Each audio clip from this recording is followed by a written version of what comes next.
අයිබෝවන් ඔන්න අද අලුත් රෙසිපි එකක් අරගෙන ආවා වෙනස් රෙසිපි එක.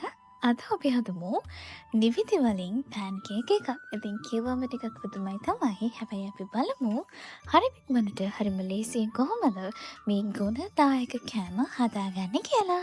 මේකට අපිට අවශ්‍ය වෙනවා ඕට්ස් ස්කූප් දෙකක්. ඉතින් මේ ප්‍රමාණයෙන් අපිට පුළුවන් පෑන්කේක් 7ක් විතර හදාගන්න. ඉතින් එන්නකෝ අපි හදලා බලමු. මීට අමතරව අපිට ඕනි වෙනවා නිවිති කොළ, බිත්තර, කහ, සීනි, බටර් හෝ මාගරින්, පොල් ගෙඩියක් අපි පොල් ටික ගාගමු. එතකම අපිට ඕනි වෙනවා ලුණු, ඒ වගේම වතුර. මුලින්ම අපි ඕට්ස් ස්කෝප් දෙකක් විතර අරගමු. ස්කෝප් දෙකක් විතර අරගෙන මේක හොඳට අපි බ්ලෙන්ඩ් කරගන්න ඕනේ. පවුඩර් එකක් වෙනකන්ම මේක හොඳට අපි බ්ලෙන්ඩ් කරගන්නවා. ඊළඟට අනිත් මිශ්‍රණය හදාගන්න මම මේ විදිහට නිවිති කොළ 4ක් විතර කපනවා. මේකත් අපි බ්ලෙන්ඩර් එකට එකතු කරගමු.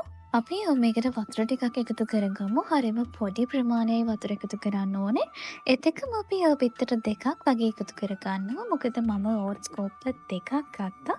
ඉතින් ඒ නිසා මම බිත්තර දෙකක් එකතු කරගන්නවා. එකතු කරලා අපි හොඳින් මේක බ්ලෙන්ඩ් කරගන්න ඕනේ. එතකම මේ වෙලාවෙදී කහ ටිකක් එකතු කරගන්න. ගොඩාක් එකතු කරන්න යන්න එපා. බොහොම චුට්ටක් අපි කහ එකතු කරගන්නවා. එතෙක්ම අපි ලුණු අවශ්‍ය ප්‍රමාණයට එකතු කරගන්න ඕන. ඊළඟට අපි මුලින් පවුඩර් කරගත්ත ඕට්ස් ටික එකතු කරලා මේක හොඳට බ්ලෙන්ඩ් කරගන්න ඕන. ක්‍රීම් එකක් වගේ වෙනකන් අපි මේක හොඳට එකට බ්ලෙන්ඩ් කරගන්න ඕන. ඉතින් පේනවා ඇති මේකේ හොඳ උකු ගතියක් තියෙනවා. හැබැයි ඔයගොල්ලන්ට උකු ගතිය වැඩි වගේ හිතනවා නම් මේ වෙලාවේදී මේකට වතුර ටිකක් එකතු කරගන්නත් පුළුවන්. දැන් අපි පෑන්කේක් එක ලිපේ තියාගමු. මෙතන තියෙන non stick pan එකක් වගේ තියෙනවා නම් තමයි ගොඩක් හොඳ. මොකද එතකොට කිසිම කරදරයක් නැතුව පෑන්කේක් එක ඔයගලන්ට පෑන් එකෙන් ගලව ගන්න පුළුවන්. ඉතින් බටර් ටිකක් එහෙම නැත්නම් මාග්‍රේන් ටිකක් එකතු කරලා තමයි අපි මේ පෑන්කේක් මිශ්‍රණය දාගන්න ඕන. මෙතනදී ඔයගලන්ට පුළුවන් නිවිති වෙනුවට මුරුංගා එහෙම නැත්නම් තමන් කැමති කොළ ජාතියක් එකතු කරගන්න. නිවිති කියලා කියන්නේ පෝෂණ ගුණයෙන් ඉතාම වැඩි දෙයක් නිසා තමයි මම අද මේකට නිවිති එකතු කරගත්තේ. ඉතින් ඔන්න විදිහට අපි රවුමක් මෙහෙම අදගෙන පෑන්කේක් මිශ්‍රණය දාගත්තම ඒක හරිම ලස්සනට රවුමක් විදිහට හැදෙනවා. මොකද නැත්නම් අපිට රවුම හදා ගන්න අමාරුයිනේ. ඉතින් ඔන්න ඒකත් එක්ක ටිප් එකක්. ඒ විදිහට අපි රවුම හදාගෙන අඩු ගින්දරේ අපි මේක හැදෙන්න දෙන්න ඕන.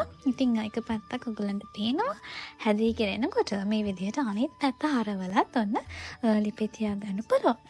ඉතින් හරියම ටික වෙලාවයි මේකට යන්නේ. ඔන්න ඔය විදිහට අපිට පුළුවන් පෑන්කේක් එක හදාගන්න. ඉතින් මම කියපු ප්‍රමාණය වලින් ඔයගලන්ට මේ වගේ ලොකු පෑන්කේක් අඩුම තරමේ 7ක් විතර හදාගන්න පුළුවන්. ඔන්න අපි අපේ නිවිති පෑන්කේක් එක හදලා ඉවරයි. ඉතින් මේක හොදි වගේ දෙයක් එක්ක උනත් ඔයගලන්ට කන්න පුළුවන්. මොකද සාමාන්‍යයෙන් මේක ඕන විදිහකට ඕන කැමති රසයකට ඔයගලන්ට කැමති විදිහට හදාගන්න පුළුවන් නිසා. නමුත් අද මම හිතුවා වෙනසකටත් එක්ක මේක පොල් පැණිත් එක්ක කාලා බලන්න එහෙම හොඳයි කියලා මට හිතුණා. ඉතින් පොල් පැණි හදාගන්න විදිහ මම පෙන්නන්නේ නෑ. ඒක හරිම ලේසි. ඒක හැමෝම දන්නවනේ. ඉතින් ඔන්න ඔය විදිහට තමයි අපි නිවිති පෑන්කේක් පොල් පැණි කන්න හදාගත්තේ. ඉතින් බලන්න මම මෙහෙම නවනකොට මේක කැඩෙන්නේ නැහැ. ඉතින් ඕස් එකතු කරපු නිසා ගොඩක් අයට හිතෙන්න පුළුවන් මේක කැඩේ කියලා නැහැ. අපි ඒක පවුඩර් වෙන්නම හොඳට බ්ලෙන්ඩ් කරගත්තා නම් කිසිම වෙලාවක මේ පෑන්කේක් එක කැඩෙන්න විදිහක් නැහැ.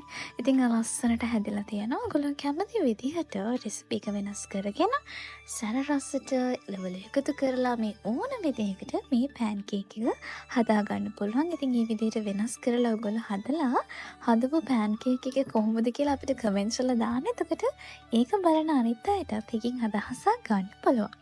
ඉතින් ඔන්න ඔය විදිහට අපි හදාගත්ත පෑන්කේක් එක කාලා බලමු. අනිවාර්යයෙන්ම අපේ YouTube channel එක subscribe කරන්න. ඒ විතරක් නෙවෙයි TikTok, Facebook වලත් අපේ contents අපි දානවා. ඉතින් ඒ වගේනොත් අපිව බලන්න අමතක කරන්න එපා. හැබැයි අපි full video එක අපි upload කරන්නේ අපේ YouTube channel එකේ. ඉතින් ඒ නිසා මේ videos බලන්න, like කරන්න, comment කරන්න. ඒ විතරක් නෙවෙයි හැමදාම ආදරෙන් මතක් කරනවා අපිව subscribe කරලා තියාගන්න. මොකද අලුත් අමුතු recipes ගොඩක් අපි ඉස්සරහට අරගෙන එනවා. ඉතින් එහෙනම් අලුත් recipe එකක් අරගෙන ලබන සතියේ එනකම් අදට අපි සමු ගන්නවා. සුබ දවසක්.